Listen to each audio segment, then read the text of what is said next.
Melbourne, nestled on the shores of Port Phillip Bay, where the Yarra River meets the sea, transformed from an illegal frontier settlement into the richest city in the world. Its magnificent harbour, explosive gold rush, and unprecedented land boom turned it into the jewel of the British Empire. Today, advanced AI technology allows us to transform historic photographs, engravings, and paintings into photorealistic recreations, bringing these lost streets back to life. Join me as we step into the Melbourne our ancestors once knew. The founding of Melbourne in 1835 was driven by land-hungry settlers from Van Diemen's Land. John Batman, a grazier with a notorious past, sailed into Port Phillip Bay in May 1835 aboard the schooner Rebecca.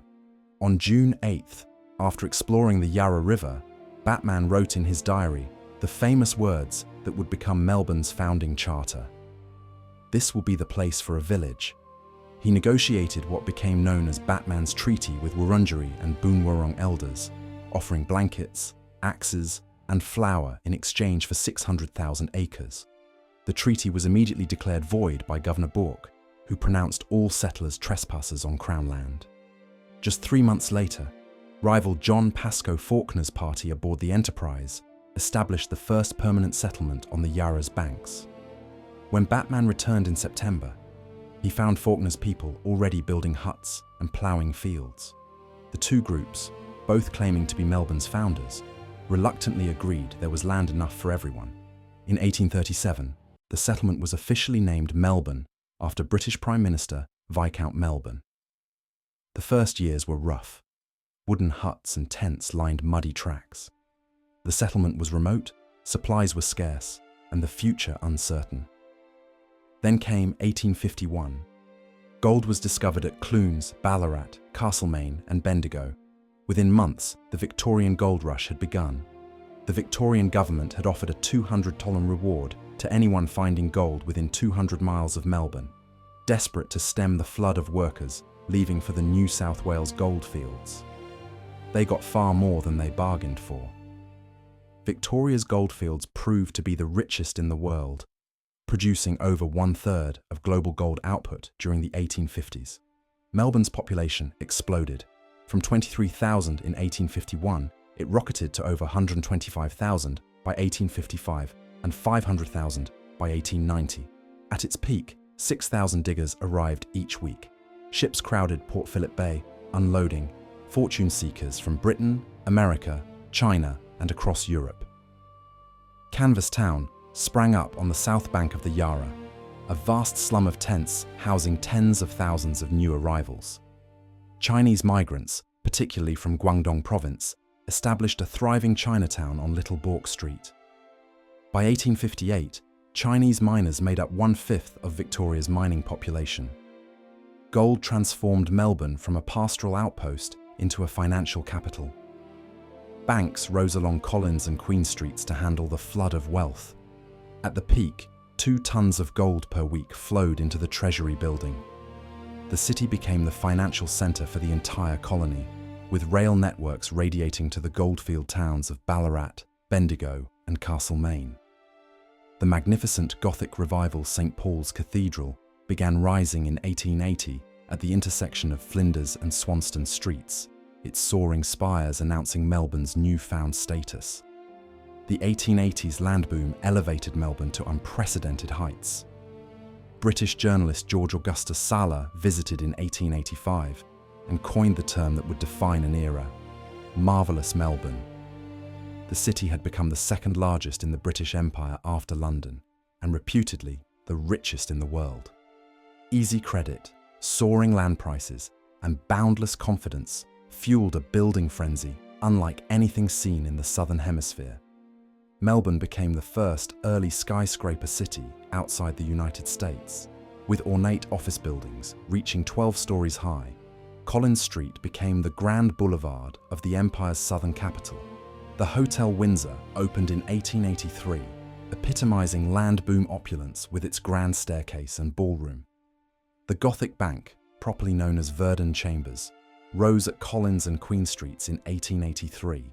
William Wardell's Venetian Gothic masterpiece.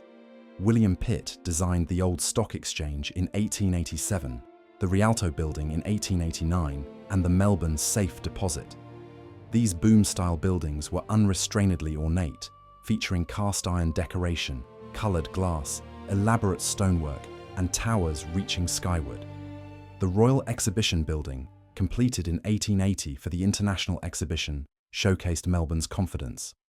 This magnificent structure, with its soaring dome and elaborate facades, hosted the first sitting of the Australian Parliament in 1901 and remains a UNESCO World Heritage Site. The building embodied the scientific and industrial optimism of the Victorian era and Melbourne's position as a world city. Melbourne became a city of remarkable contrasts.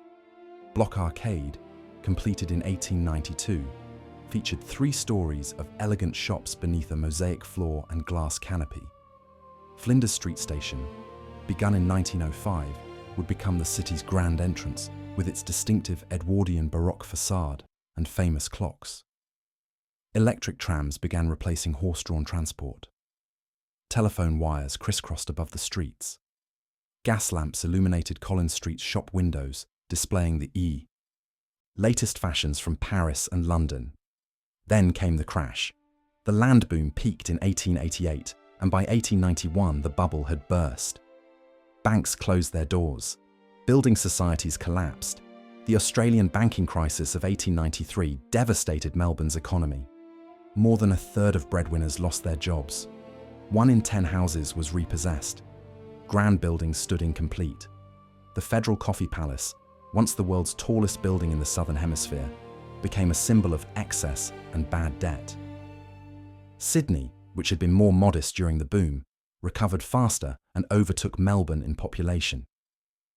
Melbourne faced the new century sobered but still magnificent. Its boom-style architecture remained, a permanent record of extraordinary ambition. The population stood at 490,000 in 1900. The suburbs had expanded dramatically, connected by an extensive cable tram network, carrying over 100 million passengers annually by 1916.